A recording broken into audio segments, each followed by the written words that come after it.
illi joqgħod ħassajiet, mhux bil-gergara, ħassajiet joqgħod. Ma jitkellimx bid-dialett, ma jixtieq kieku jien. Nħabtu lejn il-varitajiet differenti tal-Malti jurja fil-kwalità ta' teżijiet li jmexxi fuqhom. Kulħadd semgħu xi darba jew oħra jista'ġeb li l-farfett endemiku tagħna li fil-poster għandu 10 ismijiet. U ħadd minnhom huma popolari aktar f'xirħula minn oħrajn. U min ma semgħux jiskanta bir-rikkezza vokali ta' xlukkaj, pereżempju. Albert jargumenta illi aħna l-Maltin id-dialett tagħna u mhux aċċenti.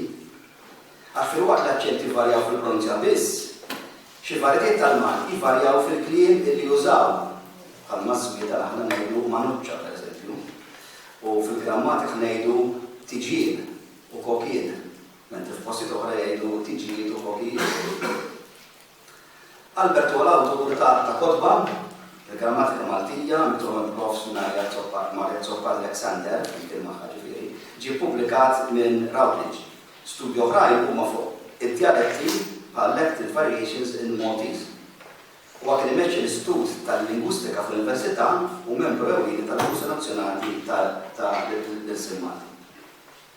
Insomma, wara dak kollu issa nippreżentalkom il-professur Umli u Sirju Albert Boċ għamilkom din id-daħadita tal-lum. Insomma, fidej. Grazie.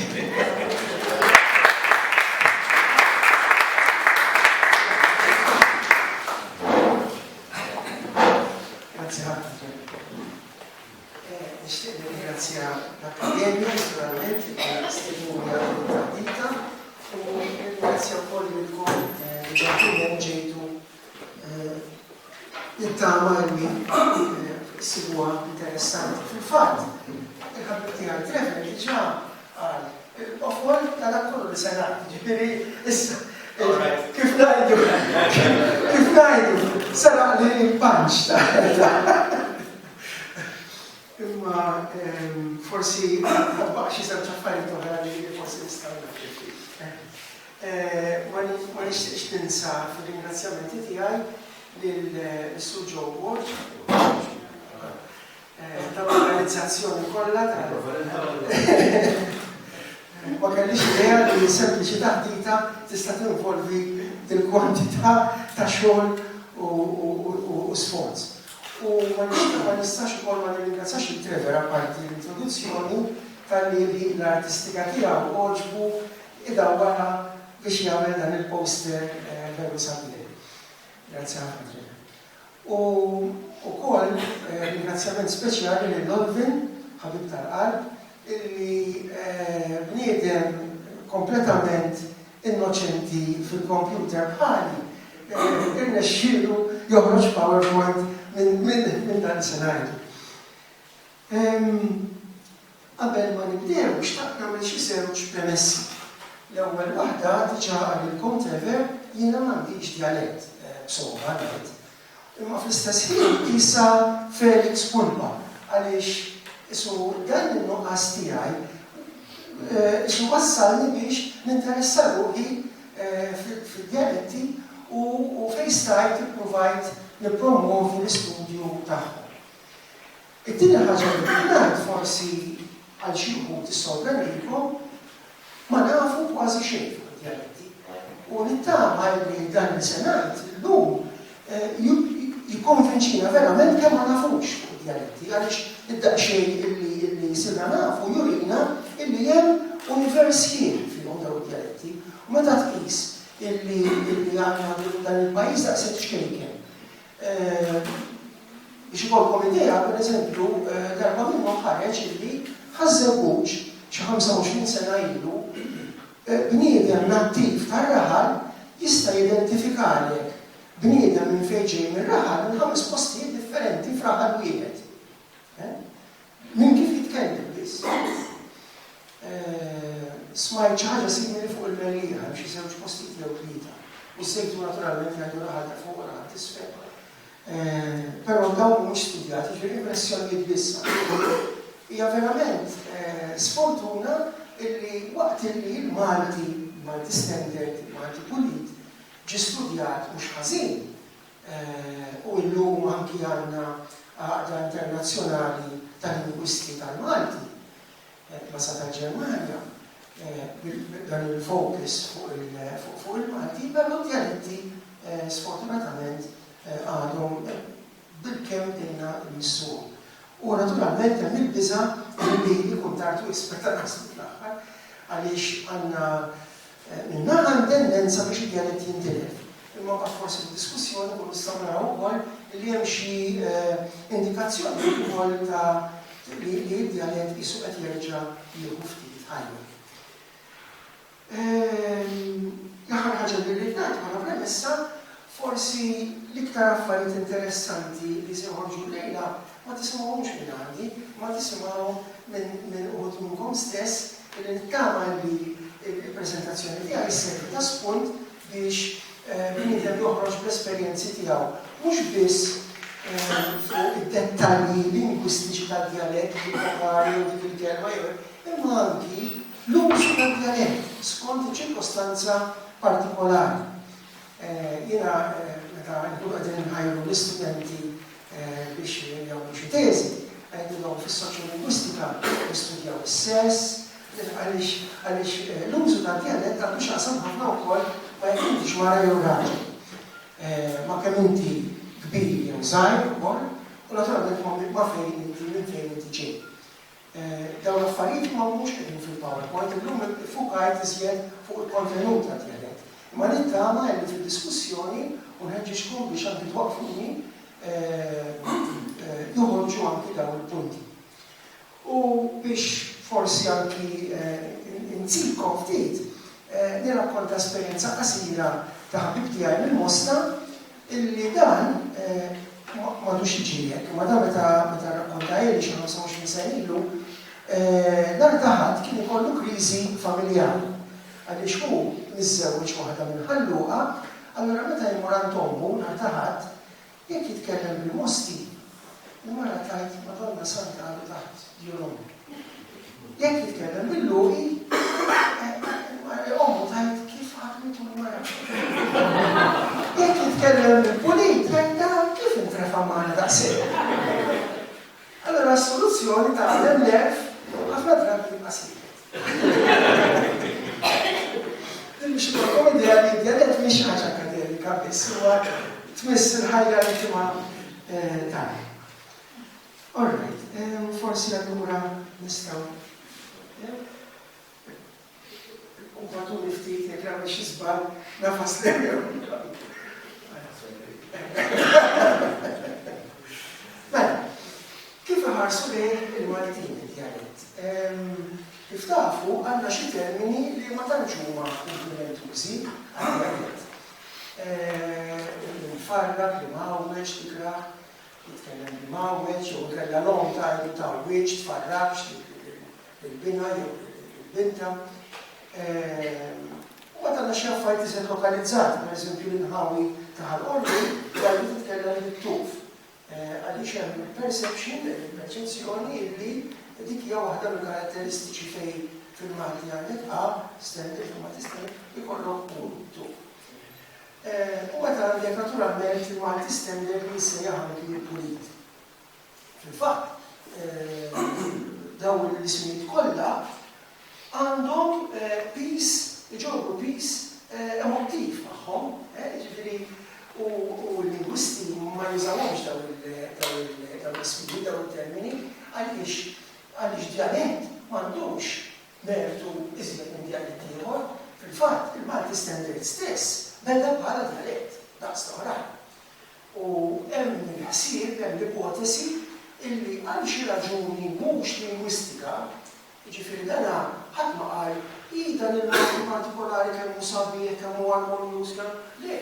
Ġifieri da sempliċement ġara illi kulħadd kellu dialett tiegħu u għal xi raġuni in-nies kollha barra n-nies ta' post wieħed bdew jimitaw kif jitkellmu dawn in-nies ta' post wieħed, bażikament. U allura ġara li in-nies ta' post wieħed dan il-post privileġġjat b'xi mod soċjalment li għandna nassumu li kien l-inħawi tal-kontrollera u iktar tard il-belt. baqgħu jitkellmu bid-dialett tagħhom, ġifieri żammew dialett wieħed li huma tsar l-istenni jew il-Pulit, u l-oħrajn kollha barra d-dialett tagħhom tagħmlu wkoll li huma tsar il-Pulit. U allura qisu l-Pulit ġie sovrappost fuq l-oħrajn. Dan huwa mudell bażiku, primittiv, ġeografiku biex jispjega jisu t-twelid ta' kif ġie dak li għandu l-Pulit il-Magister. Naturalment, din il-perspettiva mhix kompletament preċiża x'jiena nistgħu fraħal u nagħmel ġurnata hemmhekk u ma niswax kemm bid-dialett. Għaliex jekk jiena n-nies jindunaw li jiena ma nitkellmx bid-dialett, niswaħu bid-dialett. Fil-fatt nodda bħala unur li għandi ħbieba u xi nadu li meta mmur għandhom huma bejniethom u jgħid jitkellmu bil-nadu. Dik li ġifieri tħalt fil-qalba tħalt sewwa fil-familja. Għax il-pattern huwa li l-barrani titkellem jew tiegħu mhux tiegħek. Jekk hemm xi ħadd li forsi jista' jżid ma' dawn it-termini, inkun grat ħafna. Dawn ġifieri ġbarthom għax tisma' pereżempju jitkellem bis-sew waħda mill-iktar reċenti li tallimt. Ma nafx hemm forsi taħsbu ftit. Bil-raħli jew bil-afsi? Bil-afsi, jew bil-raħli. Bil-raħli, L-afsi għallu. Ix-raħla l-iskola jgħidu li jitkellmu bl-awġi. Smajta ħal-balzan. Bl-afsi smajta ħal-balzan. Min fejn smajta? Għazzabux bil-afsi nafsu. Tejda l-marta kasra pulicino għafsi. Fejn l-afsi. Qabel bil-dirett s-sġiri kien mux tarafsi minn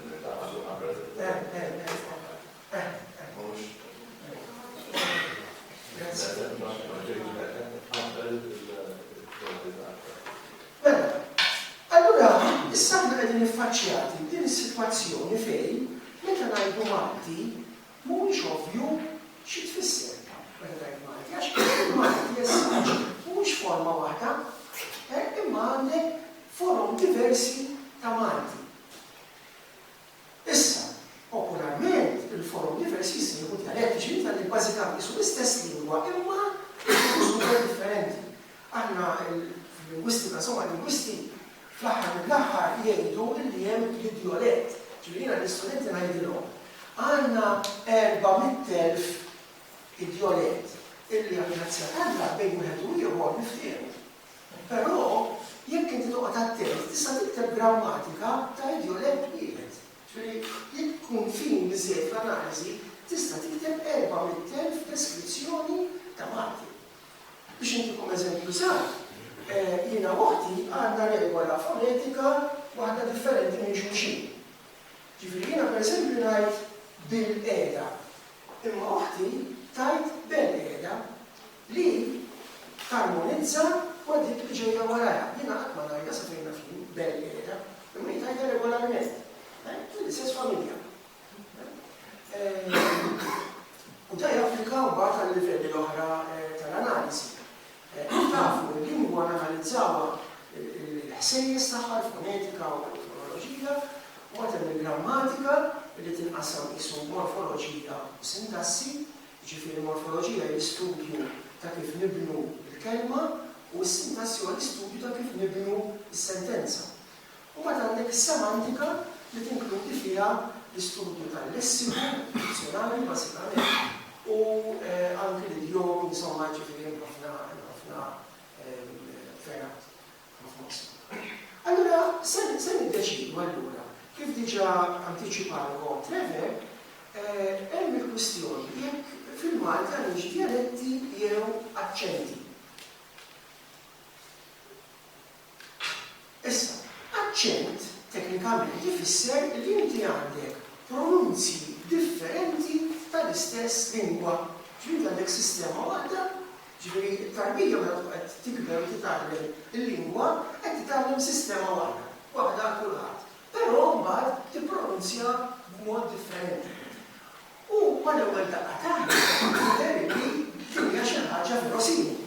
Għax inti anke taf inti għamel il-perċezzjoni, muraw teatrini u l-attur id-dera id-dor u sor u ħmor, fejn għandek jagħmilha però fil-fatt jiena se nuri u nispera nikkonvinċikom illi din mhix fil-fatt.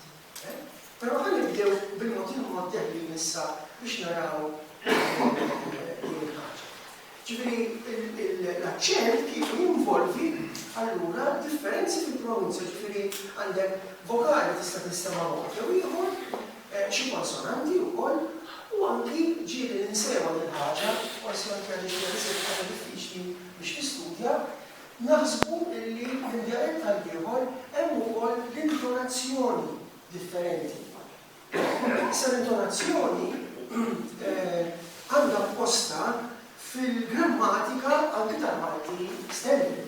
Per eżempju, bl-intonazzjoni biss jiena sentenza nista' nibdilha minn stqarrija għal mistoqsija.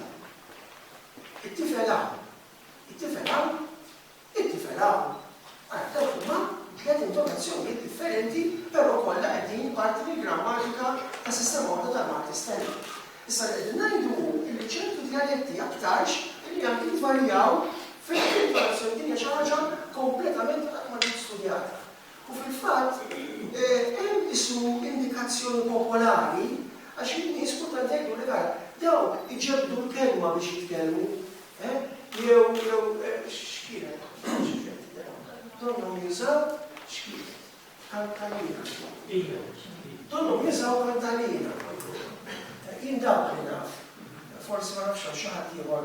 Ikun qed jippruvaw ġifieri jiddeskrivu l-fatt li l-intonazzjoni minn dialett għal ieħor tvarja. Issa, jekk id-differenzi huma biss hekk, allura għandna aċċenti, mhux dialetti. Jiena se nqulu mhux hekk, ma ħalli naraw xejn. Mela, ħalli nibdew differenzi daqsxejn drammatiċi biex ngħidu hekk għax il-perċezzjoni popolari li nisib differenzi insibuhom fil-vokali. Imma għandna wkoll differenzi fil-konsonanti. U kif tafu għandna l-għajn li tinkiteb għajn fil-kitba, fl-Arbi kien hemm żewġ konsonanti, għajn,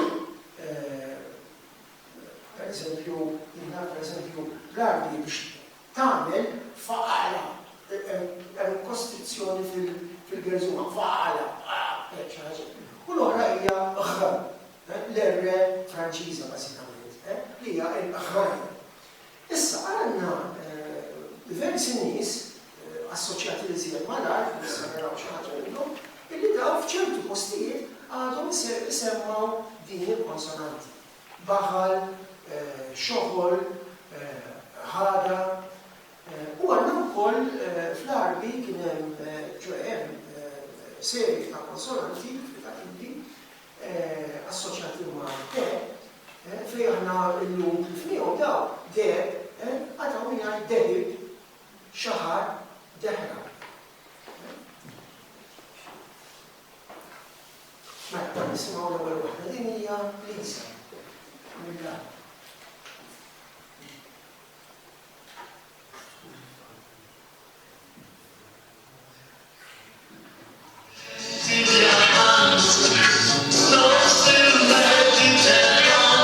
Lisa Frendo għandha 69 sena, miż-żewġa għandha 3 tfal u nanna. Ilha tgħix l-Arb omora u żmiena. Għandek dis-sentenza Liz, bosta għawċin jaħdmu l-għaliqi. Bosta għawċin jaħdmu l-għaliqi. M'għandix friket skiken u maref tal-fidda. M'għandix friket skiken u maref tal-fidda. Inħobb nisma' l-għana tal-asafar. Inħobb nisma' l-għana tal-asafar. Għada jekk tiġi l-Arb, mhux kulħadd jitkellem bħali. Għada jekk tiġi l-Arb, mhux kulħadd jitkellem bħali.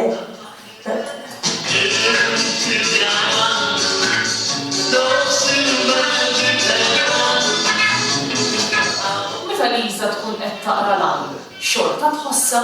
Għara ma kellu naqra għax aktar. Kellu naqra ma nħissex. Lajn? Ejwa ħoj, ma nħissex.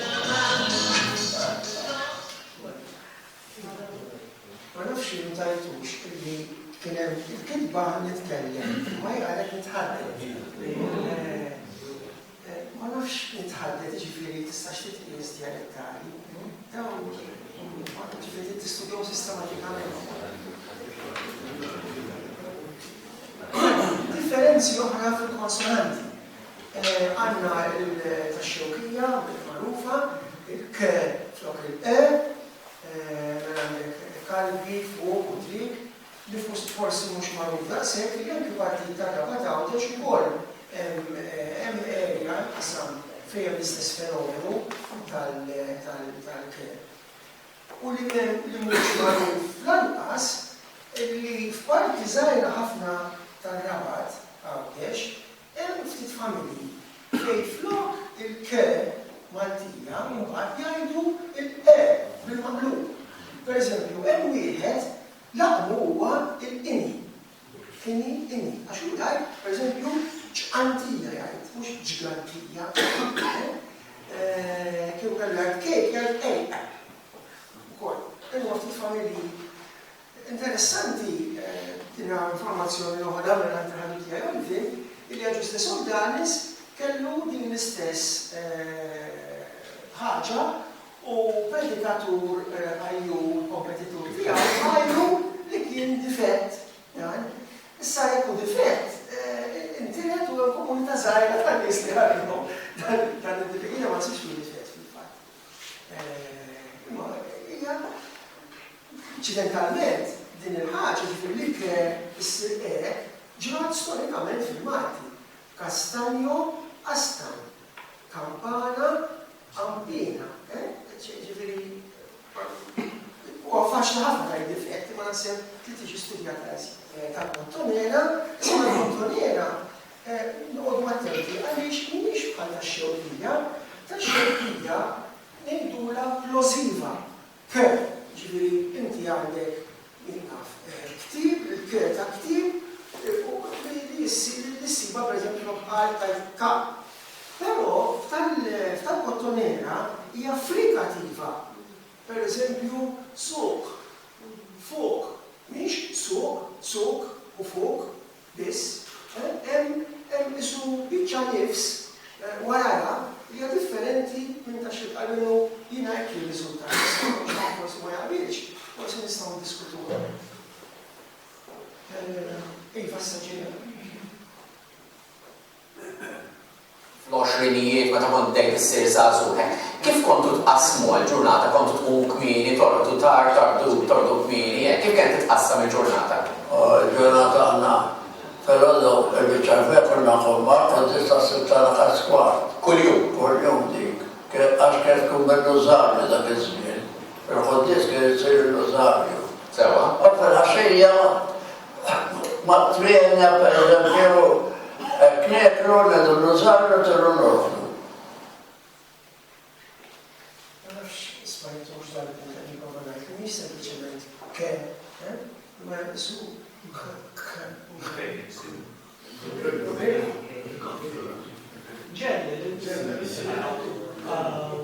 reġistratur.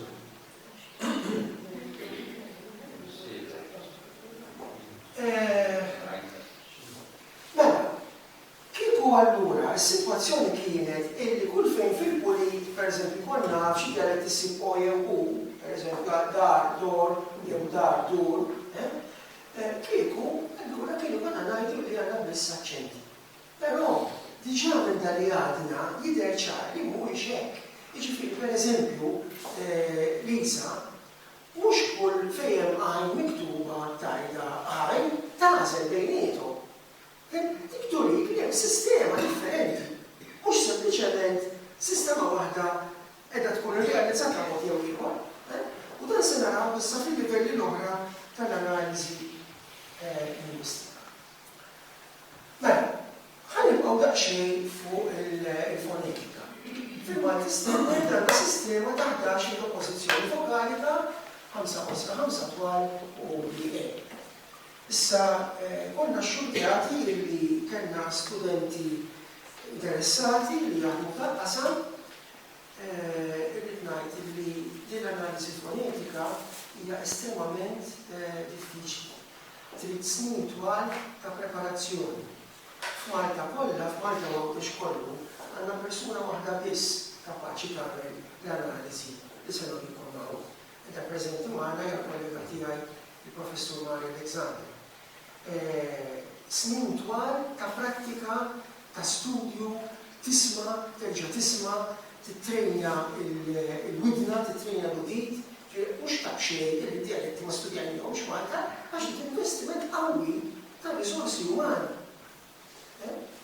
Fil-fatt, anke meta Aquilina, il-professor Aquilina kellu l-proġett mal-professur Serling mill-Università ta' Leeds fil-sittinijiet u kienu pruvaw jagħmlu survey ta' dialetti, ma setgħux janalizzaw fonetikament li għamlu r-rekordjat biss. U mbagħad snin wara ġabu wieħed fonetician minn dak iż-żmien kien Reading, Medalija, Roach, u dana minn recordings verament ħżiena jipprova jiddeskrivi il-vokali li beda jisma'. Mhijiex sitwazzjoni li għal xejn.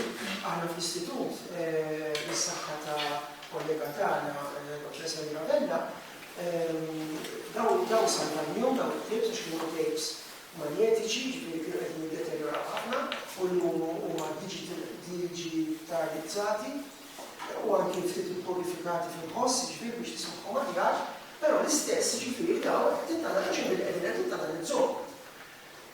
U se jtikom idea ftit issa konslat li Mari qiegħda hawnhekk jekk neħel u tista' tgħidli.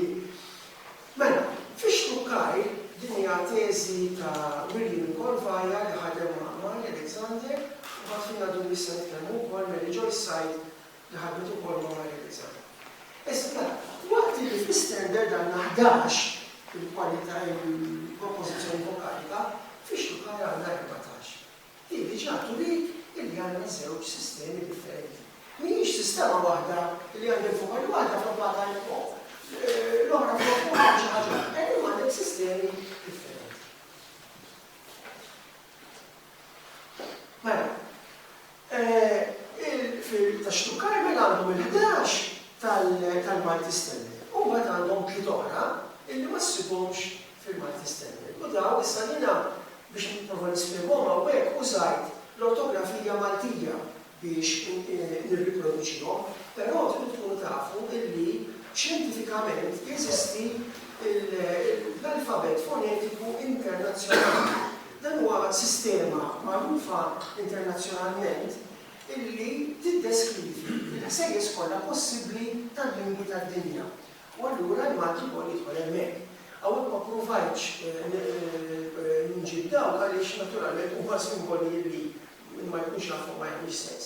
Imma l-isvantaġġ ta' dan l-użajt jienu li użajt żewġ simboli hawnhekk. Qegħdin taraw hekk għandi A, E, I, W, U, O, tridu tkunu tafu però li dawn mhumiex dittongi, dawn huma vokali.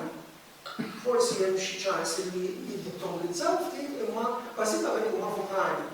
Allura għandek nise, bele, bat għandek però minix iw, għodu inti għafu għalli wahda. Forse t-referi stajja? Inti tismaħħa iw, iwe, imma minix. Il-perċezzjoni è importanti. U l-oħra hija dur, sur, ċaġen.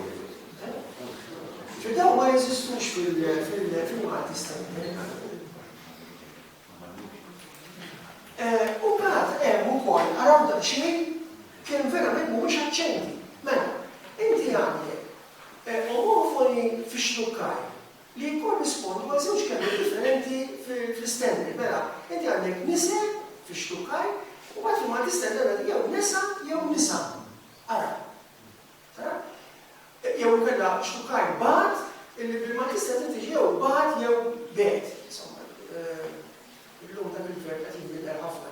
Jiena niftakar meta kont żgħir, niftakar li ngħid betu u beta, illum naqbad li nisna betejtu u betejtu.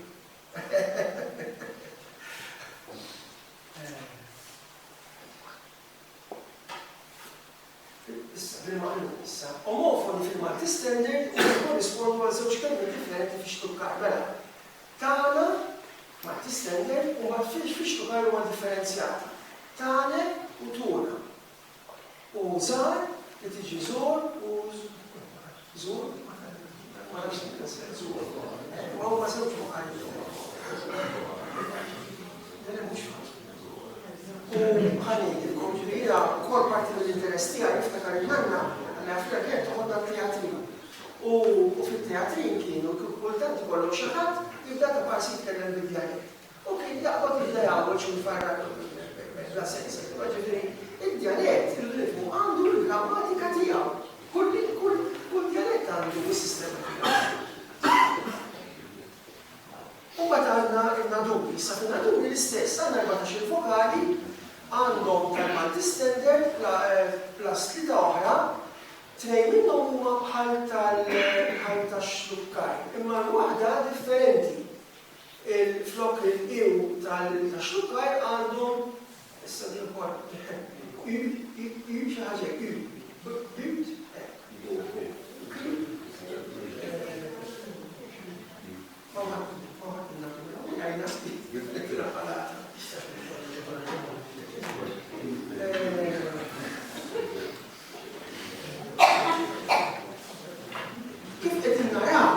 Kif qegħdin naraw s'issa tkellimna biss fuq il-series, fuq il-fonetika. U diġà għandna biżżejjed provi illi m'għandniex aċċenti imma djaletti.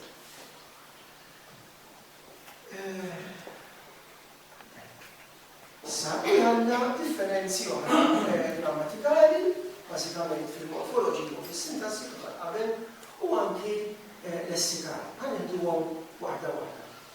Issa hekk nistgħu ngħidu iżjed nifsax huma iżjed isu nistgħu iżjed forsi napprezzawhom u mhux daqshekk ma tix tkun daqshekk speċjalizzat biex tifhimhom dawn.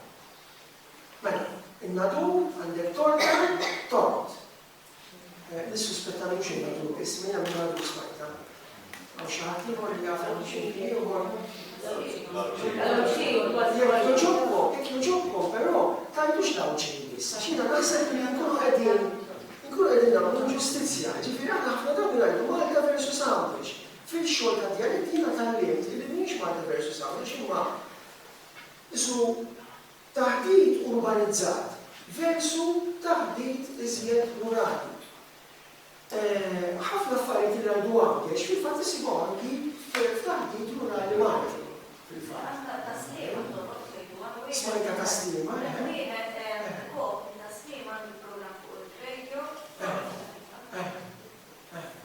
Interessanti.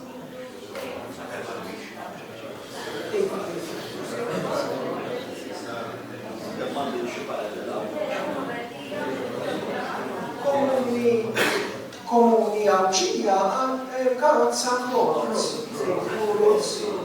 Ila Malta ma smajtix.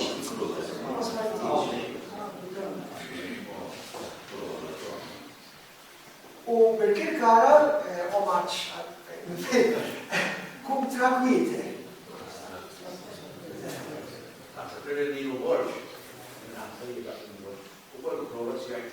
Iva? Ma niskantax, ma naħsibx li għandi għawek, ma jina minn San Ġiljan smajt u tira Priter u seftura Sfiter u kol. Issa da għedin nitkellmu issa grammatika. Għandek, per esempio, anki fil-kelma kutri, għandek tiġi interpretata differenti, per esempio, il-żuri ħafna drabi kutri għajdu, mux kutri, kutri. Anki il-differenza fonetika, il-fonetika, il-dinar u koll, il-istess. Ġifiri, din ix-xirkom ta' prezzaw, issa u tħalla fil-grammatika, mux kistru ta' pronunzja biss, għed darba dan il-ismu tal-taħdita tajta il-kollegi tijaj għal-università u għal-wahda taljana ma kif se doċ ta' s-serru għalet, s-serru napolitans għalli veru, mux da' se distanti minn xulxin, ma fil-prinċipju u għal-istess maġa. U ma sistemi differenti. Issa jżiet il-bot u jżiet viċin, ma sistemi differenti. Mil-Malta smajt farm free. Flock farms. Xaħat Malti Australjan għalli l-frima, flock Malti Australjan tfisser farmers. Frima, mubad. Farrama. Jena sa' farrama, frir, li smajta b'rabati mill-Malti l-Australja, Farrama.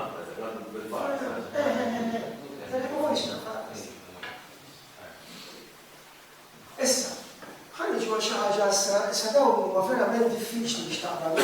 Veru ċikka biex tinduna minnhom. Mela inti għandek fil-Malti Standard għandek mhux ma tinbidilx. Imma possibbli wkoll mhijiex u mhumiex. Dak hawn jekk xi ħadd jgħid mhijiex jew mhijiex mhux qed jgħid. Issa ma tagħmel xi kelma ta' dialett li jużaw mhijiex u mhijiex. Imma anke meta qed titkellmu bil-Malti Standard. Ġifieri mhijiex mhijiex forma standard as-saġ. Imma meta dak il-kelmi tad-dialett jaqlem għal-mulit, issu m'għandux il-perċezzjoni illi dik hija daqshekk gravi issu u tibqa' għaddejja. Imma hija forma dialettata.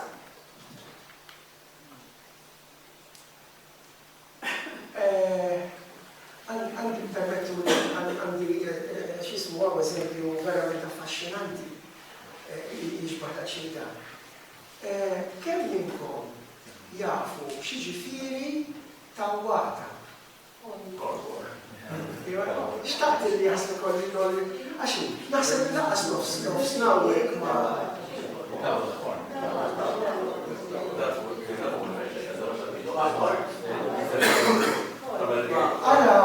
Araw kemm hija affaxxinanti din il-kelma. Din hija kelma illi propjament ma teżistix. Teżisti tawwota, fil-Malti Standard ma teżistix.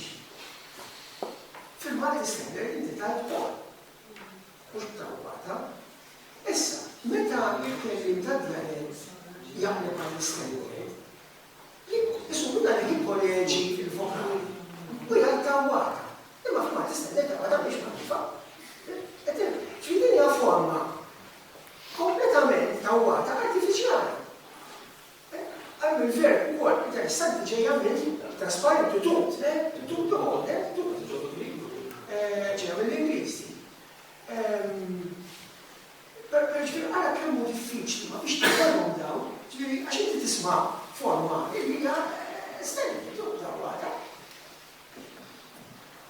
Interessanti issa niġu anke xi differenzi sintattiċi. Ġifieri issa tlaqna il-forma tal-kelma waħedha u qed nitkellmu sa relazzjoni bejn kelma oħra. U għandna nerġgħu il-negattiv fil-Malti Standard inti għandek il-verb u tagħmillu ma u xejn waraj u ma marx. Però meta jkollok imbagħad pereżempju progressiv jew il-futur qed imur, inti tajt mhux qed imur. Issa għandek dialetti, pereżempju l-ewwel darba li sibna familji mġarra. Bħalma għandek ma marx, qed imur ma tlek ma ħeġ imur, għandu regola waħda. Għamel il-negattiv ma l-ewwel element fil-verb, mhux tiddistingwi bejn verb u qed u se. L-istess din hija sintassi differenti. Ħankomplu ftit nixtieq tapprezzaw kemm hu diffiċli biex taqbadhom dawn, ġifieri jekk ma tkunx widlek jekk inkollu appetta lihom biex forsi tinsilthom, ara kemm hu diffiċli din issa wkoll il-ġejja biex taqbadha. Sitwazzjoni li kważi sseħħ. Fil-Malti Standard jużaw kliem bħal għoddu u kważi biex jinfissu sitwazzjoni li kważi seħħet. Pereżempju, kont niżlaq, kont kważi waqgħet. Imma ħafna dialetti fejn ma jgħidux kważi jew għoddu ma jgħidux kont żlaqt. U skont il-kuntest, inti tittifhem jekk hijiex dina tal-limta b'ċibta. Kelli ħabib tiegħi Awċi, Assis, nisibdew barra, u qed jirrakkuntali li s-sajf ta' qabel niżel Għawdex u ħareġ il-Batini, għadhom il-ramla, u kif qed jgħum u għalli wara li x'għedna, x'inhu għadlu? Għalli ma kienx għalli, kallu għadlu, li għalli kida għalli. Raġa, pero di anki Malta, biex Għawdex biss, għaw dialett ċandra mis-sġiwi li għalli u kol jizawaj. Il-kuntest ġifiri t-tibum biex. Ma dawn ma differenzi reali. Issa, di ukoll interessanti, dina bis-saħħa ta' kollega tagħna Novelli su Dr. Michael Spagnol, li ġiegħu minn Ġermanja, fi għamel teżi verament tajba, u studja xi affarijiet li se naraw hawnhekk. Mela, f'sentenza tranzittiva ġifieri jkollok suġġett, verb u oġġett, sewwa, għandna l-verb wisen. Il-verb wisen, bħal maġġoranza tal-verb għandu l-perfett u l-imperfett. Wisen, jizen, mela li tista' tgħid. Hija wisen il-patata, hija jizen il-patata. Imma mbagħad wisen tużaw ukoll f'sentenza tranzittiva, pereżempju, fejn hija wisen 80 kilo. Hemmhekk ma nistax ngħid hija wisen 80, ma nistax nużar il-perfett, għall-passat li ngħid kien jiżen. Imma għandna dialetti li jistgħu jgħiduha. Ara, hija wisen fl-isfel ta' xassafra, hija wisen 80 kilo. U għandna wkoll xi verbi oħra bħalu da, pereżempju sela, it-triq selqet meta għamlet ix-xita, ma nistax ngħidlek assolutament.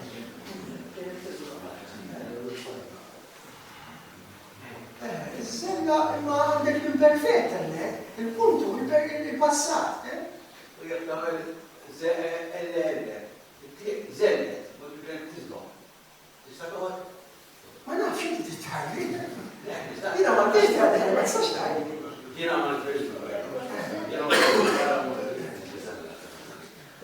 żellet, u jekk tiżella. Jiena ma nisħantaw xejn. Xakkej, issa niġu għal żjed affarijiet forsi affaxxinanti. Il-differenzi lessikali. Dan il-qasam għandi ċertu kif naqbad ngħid, nitkellem fuq ċertu sentimentalizmu għaliex meta bdejna billi jiena m'iniex fonetixi, m'għandix ġifieri teknika biex nanalizza l-sejjes, ippruvajt nara x'nista' nagħmel. U għalmenu l-lessiku differenzi fil-kliew, b'xi mod nista' nagħmadhom, però mill-ewwel ġiet id-diffikultà. Kif jiena se nipprova naqbad dan id-differenzi għax popolarment ngħidu li meta sejjina huma luċċa u għandek boxla għall-porta, imma ninduna li hemm ħafna iżjed hekk kif se naraw. Issa l-problema ma hija ta' metodi. Ġifieri l-ewwel nett, jiena noqgħod nistenna 10 snin hekk nisma' forsi xi darba ninżil ta' xi waħda, jew inkella se nfittex, allura badna nisu metodoloġija illi jinfittxu oqsma ngħidulhom oqsma semantiċi. Inti taqbad taqbad qasam tad-dizzjonarju, pereżempju l-ismijiet tal-frifi. Jew inkella se naraw issa l-ismijiet tal-logħda tal-bidja, pereżempju. Allura inti għandek xi ħaġa li tista' b'xi mod tikkontrolla għandek qasam. Tista' tfittxu b'mod pjuttost eżawrjenti. Għalissa jidher Għalix għedron kaċċatura, għedron teżi fuq il-kaċċa. Interessanti, għana għawara jissa, għalla dik l-ewwel problema ġifieri inti tittaseb qasam biex tkun tista' tikkontrolla b'xi mod fejn se tfittex. It-tieni problema iżjed gravi, immaġina dak il-farfett tal-fejġel sewwa, hemm fuq xi ħaġa ngħidu hi. Il-farfett tal-fejġel kif tgħidu inti? Restejja, xarfet tal-fejġel. Ekkin tajni farfett tal-fejġel, xarfet tal-fejġel. Ġiri, jajdula teknikament the observer's paradox. Inti titosserva, imma fl-istessin qed tinfluenza u qed tbiddel dak li qed tosserva. Allura, eskuġitajna metodoloġija bir-ritratti. Jieħdu ritratt tal-oġġett biex inti mhux tgħidu kif tgħidu l-farfett tal-fejġel, ma tgħidu kif tgħidu dan, u ritratt. Biex inti ma tiddisponix minn qabel biex jgħidlek tifhem. U ħadmet sabiħ ħafna. Naturalment, il-problema prinċipali hi li dejjem ristretti għal lessiku ta' affarijiet materjali. Ġifieri, pereżempju, din ukoll xi draba nixtieq nistudjawha, il-parentela. Pereżempju, nikkarantilkom jiena illi il-kelma silf għal ħafna minnkom ma tfissirx l-istess sawbel. U kunjat, ukoll kunjat. Tifhem din għasa qed nistennek għaxma. għal xi ħadd.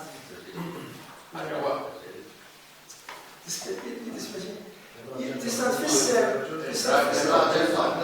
jew nkella huwa hemm varjazzjoni inkredibbli. M'għandniex idea tal-varjazzjoni li hemm, anke se kunjatu wkoll. Ħalli nkomplu da. Biex kont qed ngħid jiġifieri dan din il-metodoloġija ta' ristretti, naturalment biex nużaw nesploraw terminoloġija materjali, emozzjonijiet, għad ma sibx fuqha kif nista' nasklata. Ħa naraw daqsxejn mela eżempju. Din kienet teżi ta' studenta Carmen Buzuti. Issa, Malta għandna għalmenu dak iż-żmien li saret xi 85 għandu saret. Għandna 19 il-farfet endemiku, għandna konna l-endemiċi biss.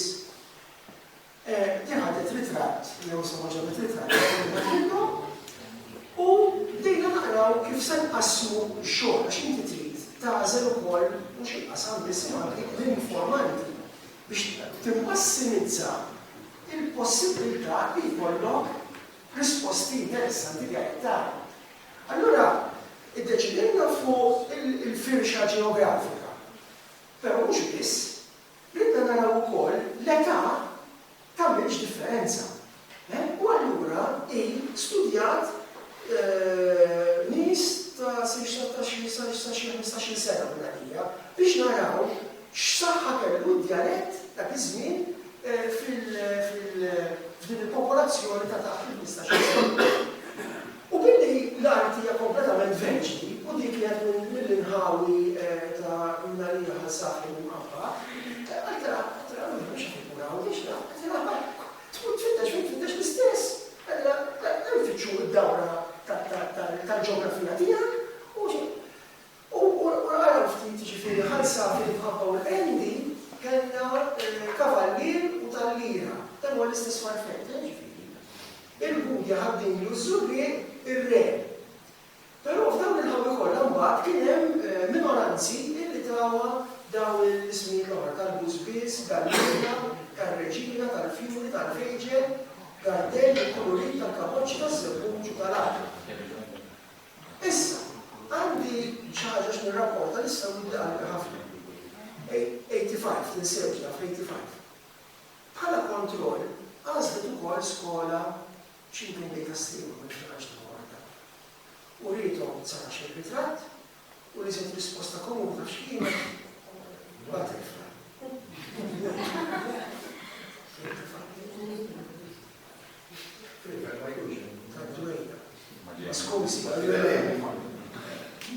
Isma, jekk niġu fek, naf xi ħadd jiena illi ma kienx jaf illi il-lunch mhux mis-supermarket jiġi finalment.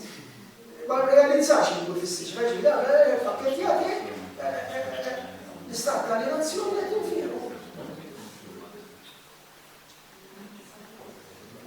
Issa, din ukoll ċirka ġiet, dina morru ftitaw dex kultant u jina għandi insomma l-ħelu u għem ħanut partikolari u kien hemm tip ta' ħelu li nista' ngħid issa jgħidulu bankonċi. Il-biskottin tal-jum tat-tieġ jew tal-bankonċi semma ġew minn bankonċi naturalment. Bankonċi, kwina biskottin bankonċi. U dejk interessaw jifdila l-għakol u sibna studenta uċija Ġosep Trapa biex kija. U ħadet biċċa xogħol. Rat ftit il-ħelu kollu li seta' timmaġina. Sajritu kollu jien it-tawma. Għamlet ritratt. Ta' kull bi kellha xi tmien il-wieħed, il-trajf, il-ġeli, kollu xi. Insomma, daħlet ukoll dawn l-affarijiet. U għandna eżempju ta' dak li kieku jiena ngħidlu biskuttel. Issa, ir-rabataw biex għala biskuttel, ok. Imma mbagħad l-ar fettur jew bezzun, kien hemm minoranza jew bezzun. U kont mix-xokija felli u kien hemm ukoll Kristina Fingers u Crunchy.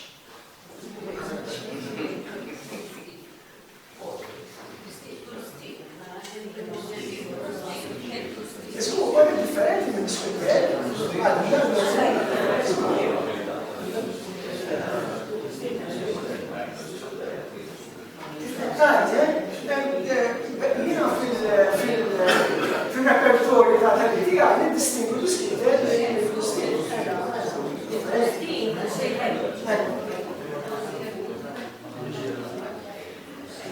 Issa, is-slajd li jmiss, neħdu xaħta, se nitkellmu fuq l-odot tal-bidja. Dana il-fotografu ma nexxilux ħolfin naturali għajn baraw da xejn. Ma nexxilux nsibu. Il-Verità hija fil-fondi tal-Unjoni Ewropea.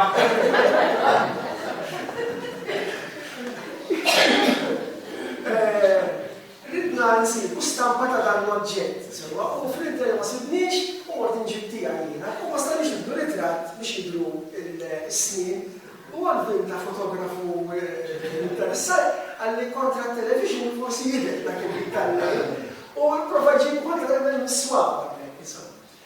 Ija, jina għalija dak il-raxkatur, jina għajdu raxkatur.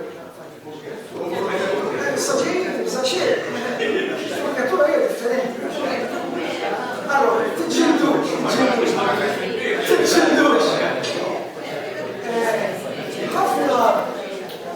ħafna kellima bċini, jisegħuna rixkatur jew rixketta.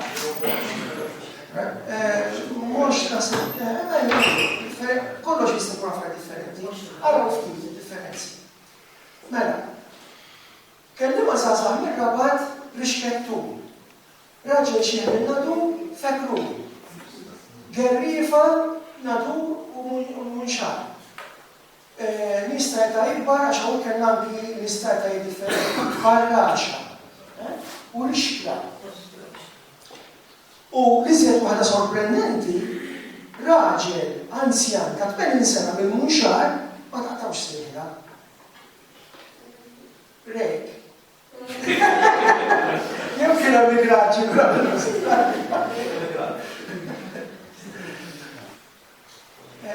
Furkatura hija hija żewġ isa masa żewġ sejjien biex tissertu.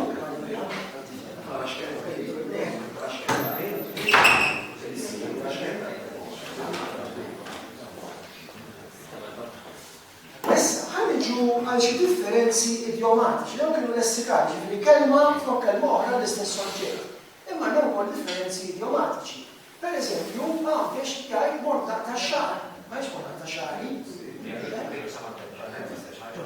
Kif? Mordaq tax-xahar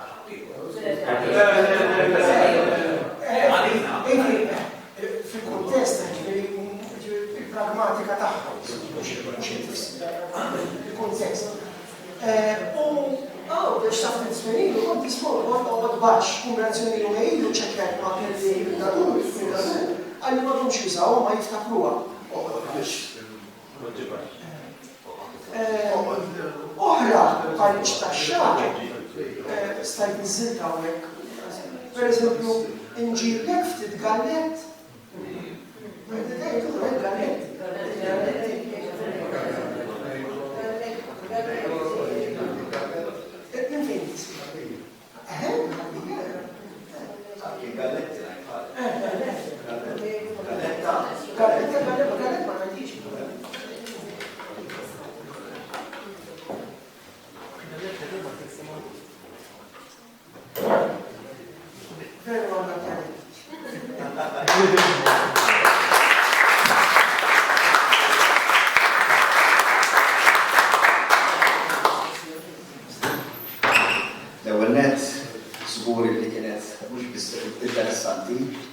għanlet u għal ħafna argumenti għanku għat li għat titkellem. Mistawa għat li kien jixtieq jagħmel xi kumment, mistoqsija, osservazzjoni, żgur jgħidu li għal ħafna affarijiet żgħira.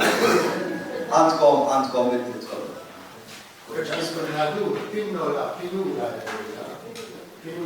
Ħalli bdew ħalli jisma' Nadur, per esempio, pinnola pinula, jew pinnoli pinuli. U l-Lawċina jgħidu Malta, inti Multi, mhux Malti. Jiena twilet tutrabet iż-żejtu. Twilet fl-1955 li sara 60 sena, nidrisa l-ufement nafsek. U missieri bil-reħli kellu dejjem. Iżda għandna jew kellna ħoss illi ta' min kull sewa, kull meta ikun hemm il-ħosna u twila. Biċċa il-kelma ma tkunx mattija, bħal fobi, jew skola, jew produ. Aħna ngħidu brudu, xkura, fobi, muta. Din naħseb li iż-żejdu bes jgħidu ġifieri u xlukajr, xlukajr mhux smita, mhux qed jgħidu xlukajri żujida. Issa pereżempju inti tajt meta jekk toqtol tagħmel dnub. Imma mbagħad kien hemm kellu biex tidnub. Ġifieri differenti. Nixtieq ngħidulkom li n-nies tal-art meta jgħażlu bejn il-ghajn u l-għajn, jgħażlu eżatt kif suppost. Ġifieri r-regola jekk il-kelma jekk bl-Arbi, tal-Arbi jgħidu tajb. Ġifieri waħda mill-kliem diffiċli bit-etimoloġija, il-kelma dajsa. Ma tantx huwa ħafif biex tuħu feġġejja, tal-Arbi tħajsa. U inti għandek bħala lingwista kif għandek mod ta' tiftigrafa u torbota ma' tasbanja. Ma nufx għaliex id-distax u dak jitkellmu bil-ke jagħmlu differenza bejn il-e u l-ke kollha kemm huma ġifieri saru fejn anke tax-xewkija, wara kollox il-lista kottunija naħseb x'aktarx jitkellmu bil-ke għax kemm ġew minn għawdex fi żmien. Ġifieri inti tgħid kelb jitkellem bil-ke, imma tgħid qalbi, sewa. U l-ħoss dawk li suppost dawk l-qalb. Ġifieri għax il-multi li jagħmel il-e sewa forsi il-Masri, l-Eġizzjon għandhom xi ma ġifieri bl-Arbi inti jew tgħid qalbi, qama, sewa. Jew kella hawn il-qajja mill-ge, bħal-Gaddafi jgħid għahwa jew gamma. Dik tistottukol, sewa. Imma ġifieri Gonzi, ma qلت mill-Kottunira, raġistom. Dok kien għajt sewa, jgħid qalb, sewa, qabel, mbagħad jgħid kelb, jew kelbi, ġifieri hemm differenza. Inti qed tikkonferma li hija differenti. U akkid, dak, ġifieri jien ma tantx inħoss illi irreħli jew lingwa differenti. Il-multi jaqdel, sewa l-multi li baqa' għadim bħalma kien jitkellem duri u il-pulit imbidel, ġifieri tħassar. Hemm kliem, pereżempju, li jgħajna ħafna dimma nażdaqiex li ħarra ma sma tara iż-żejt, ma n-nies ta' kemm tal-imqebbel u kemm l-għawxin. Kellhom kelma li naħseb li interessanti ħafna, pereżempju il-kelma inġila jew inġlid, għandi għost, pereżempju, inti tħores lejn is-sema u tgħid inġila raħru kelmilu l-ħawat, ma kien imħawad issa inġila ġiftija, sewa, jew kellha tkun ma tifleħx tieħu bokqa brudu u tinġila, sewa. Jew kellha ikun hemm xi mara ma tantx ħilwe, sewa, u tgħid ara ċara seba' wiċċa u inġlid. Jew kellha pereżempju tifel jgħid kemm għandi ġuħ u ma tgħidlu ħobba biċċa biskun bil-kusser. U ma tgħid kollha tgħidlu inġlejt. Issa il-kelma ġilet sewa għandha l-istess tifsira. Tal-kelma fidel, feda u ġela. Minn feda għandna fidwa. Minn ġela għandna ġilwa. Suppost, Issa, jiena ġifieri di konflitt minna ġifieri minn Meri. Il-ġilwe illi minħabba solda għan issa ngħidu li l-purġissjoni tat-tieġ. Fil-fatt ma kienx hekk fi żmien, sewa il-ġilwe kelma magħrufa fil-kontest ta' swiex mislem li aħna l-swiex multi il-kliem huwa kollu għal, sewa ġifieri arussa, ors, ħutba. U bil-ġilwa, il-ġilwa duk il-moment meta il-ruġel u l-mara jena taw il-xuxie, ġifieri fil-kontest Ewropew, għadu inti trid d-din, u inti trid d-dun, għadu ma tistaw jumajk iż-dibraj, ma duk il-ħin inġlew, il-żewġ partijiet, rridu l-xuxie u ma setax jisummu l-mistierom, issa jistaw professur ta' Ġifieri dik kienet il-ġilwe propja, ġifieri l-proċessjoni kienet kont biex inti tmur għall-ġilwe. Li kienet tisni fil-knisja jew fil-moskea. Ma kontu stanti kujlhom li marru għalix. Interessanti għax il-ġilwe għal-ruħna tista' tfisser fil-Arabi il-mistiku, l-estas, il-mistiku jitla għandu l-ġilwe tiegħu fil-meta jħaq għaddibin ikun l-ġilwe. Unżajr, inti semmejt li d-dialett huwa għedem u ma nistax ma naqblix miegħek iżjed minn hekk. Fil-fatt, fit-terminoloġija li rajna, meta inti d-dialett tgħidu mawleġ jew nfarra, l-implikazzjoni hi li għandek il-polit u mbagħad għandek tawliġa tal-polit. Jiġifieri illi d-dialett allura ġie wara. Mentre naqbel miegħek. Għandi da fidejja, ħassa xi ħaġa jiena meta kontu qegħdin tiġbdu l-informazzjoni, pereżempju dwar l-odot tal-bija. Ħadtu konsiderazzjoni li jista' jkun li dak li jkun għalina hekk, mhux għax qed juża l-talent, għax ma jafix. Jiġifieri pereżempju, jekk dak li jkun raxketta u għalla furkettun, mhux għaliex u jgħidha bid-dialett, imma dan ma jafx l-odot x'inhuma. Jiġifieri kieku jien kellek turini odot konnessi pereżempju jiena ma' stata fuħar, u jien ma nafx il-fuħar, tulli xi ħaġa jien naf kelma waħda biss u ngħidlek dik. Mhux għax qed tuża d-dialett għax qed inħawad. U nissuspetta jiena, suspettajta ġifieri ma mxebda taħt fuq dan. Li dan fara effetti sa kulli kellem minnhom hekk. Illi dan pereżempju tal-kapoċċi, tal-Arabja tal-kapoċċi, dan kellha effetti ieħor. Imma dan ma jaf xejn, sema jaf biss il-kelma tal-kapoċċi u qalla hekk. Mhux għax qed juża d-dialett, imma għandu nuqqas ta' konoxxenza fuq is-suġġett. Ħaddu għal konsiderazzjoni dil-ħaġa. Grazzi Trevor ta' din il-diffikultà li jekk ma nistax inweġibha, ovvjament jaqa' kollox. Għaliex jgħid oġġezzjoni serissima. Li nista' ngħidlek fuq tal-frifet illi 19 ritratt kien hemm, jiġifieri tal-kaboċċi, tal-kaboċċi kien inkluż ukoll. Ikolli mmur nara ma niftakarx issa responses, ma ikolli mmur nara biex nara x'wieġbet għal dak. Fimti ma ġifieri il-xismu serja kollu.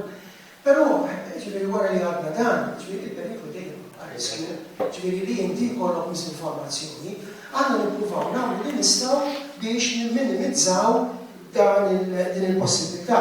Waħda minnhom hi li flok ikollok wieħed jew tnejn informanti jkollok numru.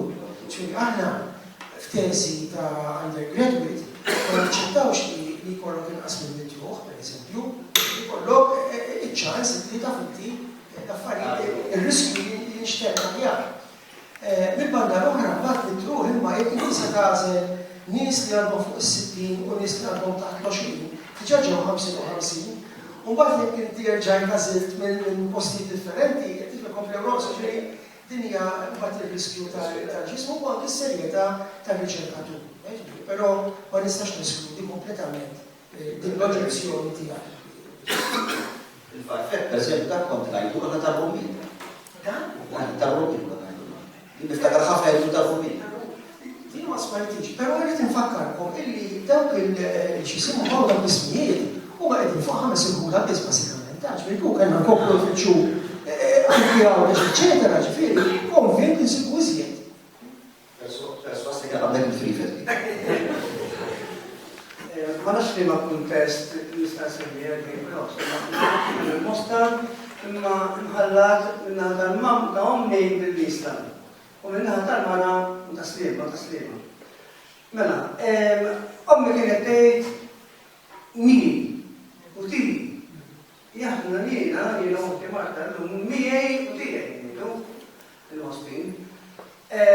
Ommi kienet tgħid 10, kienet taħtaf kif kienet taħtaf. Aħna għandhom 10, ntawluha. Minnaħa tal-mara, jiena ngħid bil-wieqfa.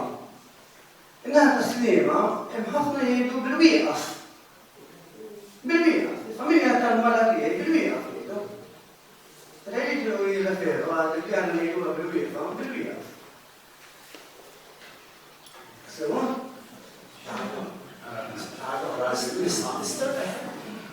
Arbular.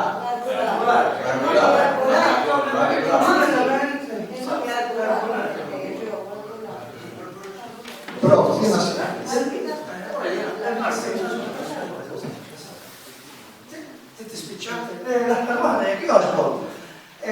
ma nafx kelma xangri, indura mill-Muslim biss. Għana beda ngħidu ros. Xangri. Xandrija, ros. Alessandrija l-Italjan. Il-manikato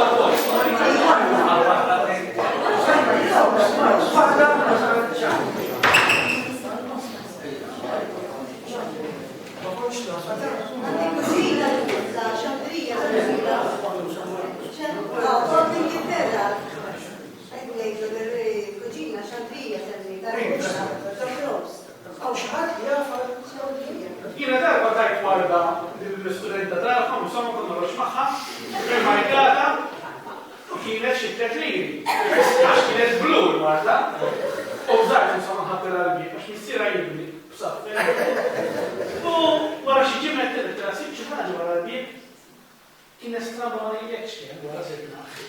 Ma kiva qed isib ċandrija u ma tifittixa fakkurina jiena. U kienet warda salvaġġa t-tliri.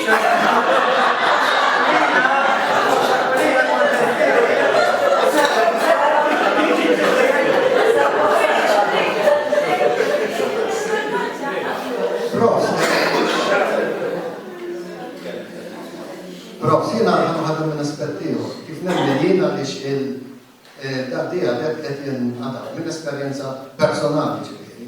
Għaliex għall-inqas meta kont għadni żejrin, min kien jitkellem bl-Imawieċ kien jisu mhux ta' ċertu standard oli u ta' ċertu elit bħal dak li jitkellmu bil-polit. Meta kelli 8 snin, tlaqna meħallija morna l-Isla u f'ġimgħa kelli nitgħallem bil-polit. Għax meta mort nilab ma' tfal, għattilu ma jina nabu bit il-bicċa owda, daħku bija u ma' għalihom injama. Allora ġveri bil-fors kelli naqleb, pero meta mbagħad birt żewġ tu kont immur għandhom ħallija, kif niftaħ l-porta switch off il-polit u switch on dialett. Għax kif mmur jinkellema bil-polit, ibqa ċerti kienet taqlib li għalli għanfu. U tgħidli aradon, it-tifel ta' ma namtazzatu, kemm sor kiesa ħissa għax battu naqra l-iskola. Veri, naħseb jien li id-dialett qed jinqata biex inkunu politi u jkunu edukati. Għax min kien jitkellem bl-Imawieċ jisu mhux edukat daqsdaq li jitkellmu bil-polit. Però hemm differenza anke mid-dialett ta' ħallija għad-dialett ta' Mosca, ta' Naxxar u ta' Ħaddingli. Per eżempju aħna ngħidu Knisja. Ġifieri l-aċċent fuq l-ewwel sillaba. Ta' Ħaddingli jgħidu Knesja. Ġifieri tal-Kroa. Ġifieri naħseb illi jista' jkun fatt illi id-dialett qed jinqata biex inkunu iktar politi. U hija ħasba.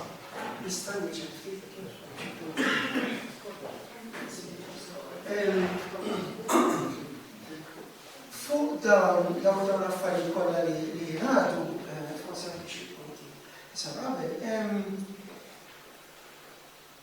il-kuntest huwa kruċjali, inti semmejt kif tiftaħ l-antiporta. Jiena għandi studenti għawċin, kif jirkbu, kif jaslu ċirkelwa u jirkbu karozza tal-linja, isibu ruħhom qed jitilqu l-għawċi, l-dialett għawċi tagħhom u jitkellmu l-istendard anki bejnietom għaliex issa l-kontest assoċjat interessanti wkoll ta' għawdex li huma l-għawċin jgħidu ħanitla sa Malta. Menti jien għandi perċezzjoni li għawdex nifsu b'xi mod għażiet għolli għal l-bżalli sa għawdex u għawek tara kif issu l-psikoloġija tirbaħ fil-ġeografija. Huma fil-fatt jgħidu ħan ninżel għawdex jgħali jgħati verb strana. Għax daw kollha huma daw tettali ħana naftit kelli xi iva fuq tagħmili u x'ismu. Jien naħseb illi l-ortografija din hija spekulazzjoni tiegħi.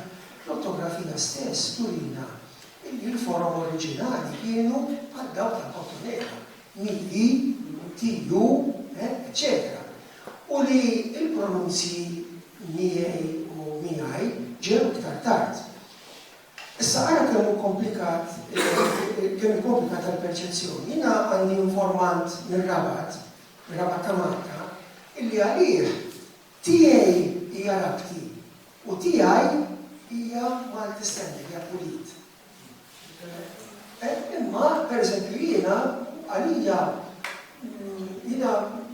noqgħod il-gżira, ċe twilet noqgħod il-gżira, ma bad issa noqgħod il-gżira, imma għalija l-iżjed naturali tiegħi. Imma jekk inkun qiegħed naqra fil-pubbliku, tiġini sa suġġezzjoni u ngħid tiegħi, naqra tiegħi, per eżempju. Issu għalija huwa varjazzjoni fil-dan dialetti stess. Mentre ħaddieħor hija frontiera bejn dialett u ieħor.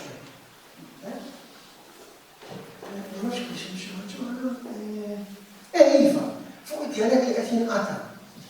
Hawnhekk naħseb li issu hemm konsensus illi veru dialett qiegħed fil-periklu. 25 sena ilu kollega tagħna li xbarra studjus kien qal li d-dialetti m'għandhomx 20 sena oħra, 25 sena ilu. Għal-grazzja tal-la, il-professija s'issa ma seħħitx. Però id-direzzjoni naħseb li hemm qiegħda. Biex ngħidilkom, l-istudent li semmi qabel Inkorvaja għamel masters wara dik kienet teżi tal-BA, ma bada għamel masters fejn jipprova jistudja eżiet is-soċjolingwistika mhux tant il-kontenut tad-dialett imma fejn jintuża, kif, min, eċetera. U allura kellu bżonn ħafna informanti ta' etajiet differenti. Taf illi bil-kemm seta' jsir tfal taħt 12 sena jitkellmu biex tukkaj għandhom berħina. Ma sax toqgħod. 3 snin. Mhux biss. L-iżjed naħseb jiena l-ommijiet. L-ommijiet l-ommijiet jkolli ngħidlu l-għadu tad-dialett ngħid l-omma tremenda. Ġifieri għandi ħafna każijiet fejn l-om, pereżempju da stess, għax tinseb sekonda waħda, mhijiex kwistjoni biss tal-lingwa, pereżempju dan missieru sajjiet. L-om l-ebda mod ma tridhom l-ulida jkunu sajjieda. Ġifieri id-dialett mhijiex biss il-lingwa jgħabbor il-ħajja, way of life. Ġifieri. Kemm xaħat qablek jekk jogħġbok.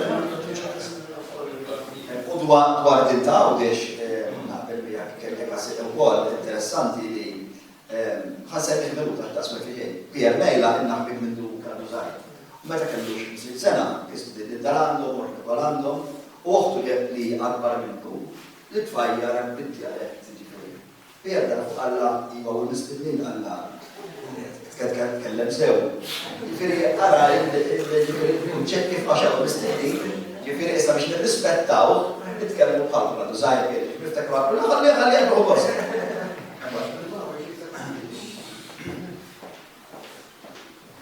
Grazie ħafna post tassew. Mistoqsija tiegħi fuq l-aspett metodoloġiku u eżempju tal-fifet. Barra riflatti ta' fifet speċi li jeżistu. Kien hemm xi diagramma ta' fifet ġeneriku fis-sensi li biex tara il-kelm li jużaw il-nies differenti. Kemm huma għaliex qegħdin jagħtu isem lil speċi ta' krettin ta' fil-makawn, jew ta' boċċi, pjeri klassike, u kemm hu l-animal ġeneriku, id-differenza ta' kelma li jagħtu lil-pawbek il-banda ġeneriku bejn ġeneriku speċifiku.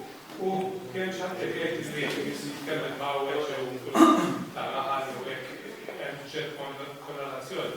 Imma minn ħarosa jekk ikunu esposti għal affarijiet lodda tal-firwa jew fifet jew hekk, bil-fosti huma jkollhom iktar lessiku speċifiku għal dak affarijiet, mentri jekk dak l-istess fafet li xi ħadd qatt ma ħareġ minn belt, ma jistax jitik l-isem speċifiku. Għalhekk kif nistaqsi kif nistaqsija kemm għandek distinzjoni bejn speċifiku u ġenerali. Fil-fatt ritratti kellna biss tal-ispeċi partikolari. Ritratti kellna biss tal-ispeċi partikolari, però minkejja da kollu kellna dak ir-riżultat li semmejna sut il-qal illi 19 ritratt pratikament se jkunu butterfly.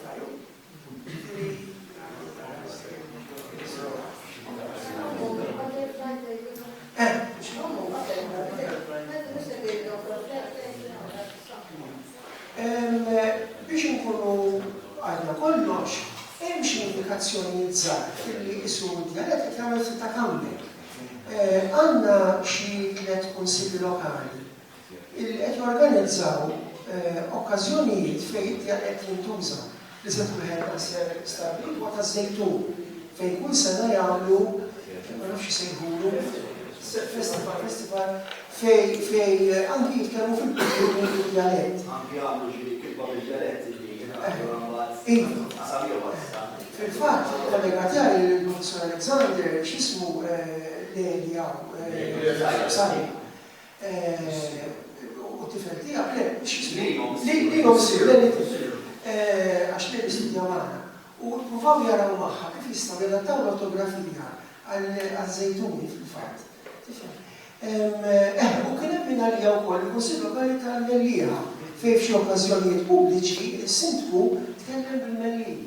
Dawn huma sinjalizzar ma' inkoraġġament fejn isu qed nuru il-djalett għandu postu ġidar waħd tippretendi illi ma nafx ġifieri fil-Parlament nitkellmu bid-djalett pereżempju, imma għaliex fil-lokalità fejn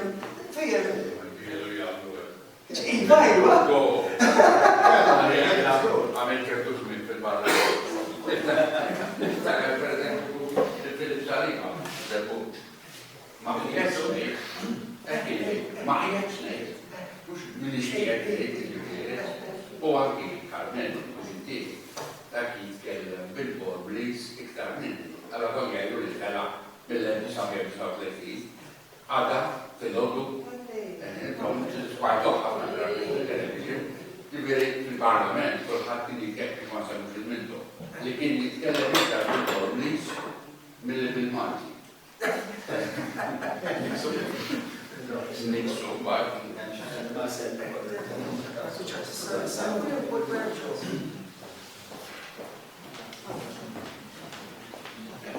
Hemm xi każi fejn naraw anke l-effett tal-varjazzjoni dialettali anke fuq l-istudjużi tal-flora u l-fauna.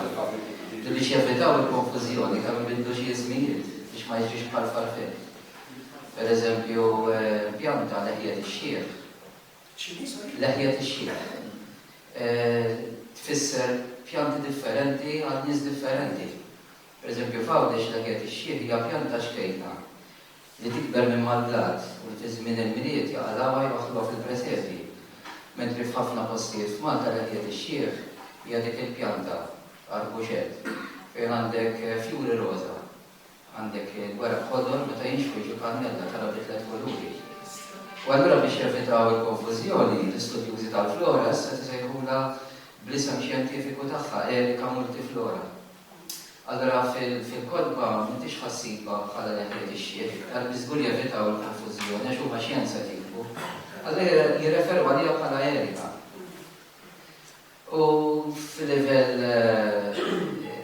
iktar popolari nsibu ħafna każi oħrajn fejn l-istess kelma tista' tfisser differenti għal nies differenti. Speċjalment kif għadt inti l-ewwel jekk tiġi minn inħawi differenti. Pereżempju ġieli kont niekol ma' xi ħawxin minn naħa taż-żabbuġ u marru f'xi ħanut minn dawn tal-inbik ngħidu galletti jgħidu ħafna, ma kien nitolbu l-ġobba niġib iċ-ċaċeda. U jekk sħabi jgħidu l-ġobba niġibilhom ġbejniet, xawġi. U naraw ukoll tkun bil-ġbejniet. Anka jekk pereżempju naraw kemm kultant il-varjazzjoni dialettali kemm hija korretta aktar mill-istandard. Pereżempju jien fil-bidu ngħidu għandek fuq imma sħabi jgħidu li għandek xi 4 mżiewed. Fil-fatt aħna ma marrux nixtru l-fuq, aħna nixtru l-miżwed, l-mżiewed.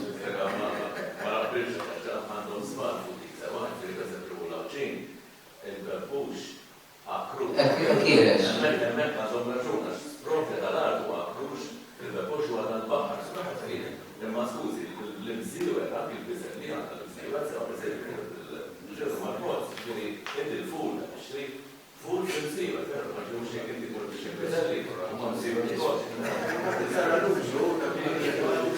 U fuq il-dialet bħal Marsa Xlok li qed jintilef, wieħed irid jikkonsidra influenza demografika fejn għandna migrazzjoni interna f'Malta li minn wara s-sittinijiet. Jiġri f'Marsa Xlok, meta tara kif estenda ruħu, kif kiber, ħafna nies minn ħada fuq, ħbieb tiegħi u li niżlu joqogħdu Marsa Xlok, dawn jista' jitkellmu biex lukkar żgur li tagħhom. Ġi dak il-taħlit qed jinfluwenza wieħed il-ieħor. L-estates, housing estates ukoll fejn hemmhekk ikun hemm taħlit iżjed. L-istudju demografiku wieħed irid jieħu ksielu. Imma huwa interessanti dak il-pubblikazzjoni ta' Ċappara, ta' professur Ċappara, tal-Rendi, wera, kien ilu jgħidha ta' pereżempju privileges il-Malta, iċ-ċaqliq demografiku għandu storja twila ħafna. Fil-fatt mhux veru l-qawli li ngħidu baqra tajba tinbih pajjiża, biss ngħidu illi fi żmien l-ordni terz tal-Maltin kienu joqogħdu fl-ibliet, il-kottoniera u l-belt, meta l-belt sa titqarbi kienet għolja, ma kienx mibnija. U pereżempju bdek kalkulalek, in-nisa rendin ma jiżżewġu u mbagħad jibnu l-lokalità. Aħna naf moħħna u għamik sewa naqblu illi xi darba konna fi strat aktar pur, in-nista rendi kellhom din il-pronunzja kienet aktar safja minn tal-lum bit-taħlit li għal. Fil-fatt hija storja qadima taħlit kien bidejjem u fil-fatt tibda tiskanti kull darba tgħid ma kif għadna sal-lum il-ġurnata nortu pronunzja manħa partikolari ta' taħlit. Ħantikom eżempju għaliex nagħlaq b'danina. Semma l-Pjerneja kitti bravu, vuċi klassika fil-letteratura tagħna, waħda mill-ftit, insomma, li żammet ma' tradizzjoni ħakma tremenda. Għadni korġilu ktir. U kufin għandu intela milja dwejja. U jiena, Malti, emmek il-kara, tilja dwejja. Mux vjeru. Għana xnejdu. Intela tilja. Untela tilja dejn. Untela milja dejn. Tibli ikkorġilu. Pier, il-student tal-Malti, tkun kattoliku ktar mill-Papa, fil-tiena, il-ċuċ, et ikkorġina. Insir naf. Illi fawdex mill-lider hija karatteristika komuni, tilja ma tingħadx. Mela milja. Fil-fatt it-tilja tagħna hija korrotta bħala korrotta. Hija korrotta bħala formazzjoni għaliex. Għax tilja laqas l-arbi massiva inti għandek mela milja, kesa kisja. Imma meta għandna l-passiv, intela bħal inkesa kisja mela intela tilja, imma propjament intela milja. F'għadni xi żaw milja, jiena milja nafa ħanlaqgħu. F'kuntest jħelfis, fil-kuntest tal-miljiet. Jienek mal-milja ta' snin twieled ġasibhom mhux vera storika, u dan juża milja, anke miljardejn jgħidlek, iċċekkajta ma' xi oħra jgħiduha.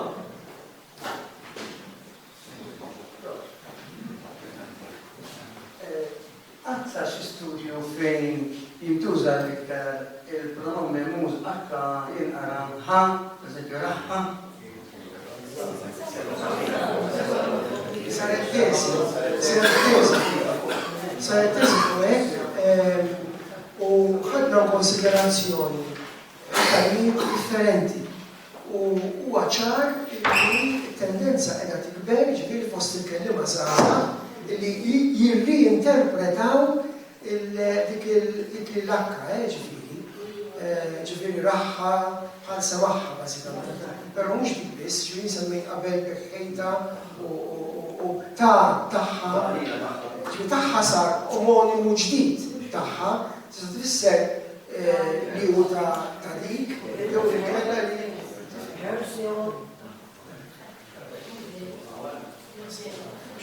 naħseb illi ma nistgħu nagħmlu xejn aħjar qed nirringrazzjaw ħafna lill-professur.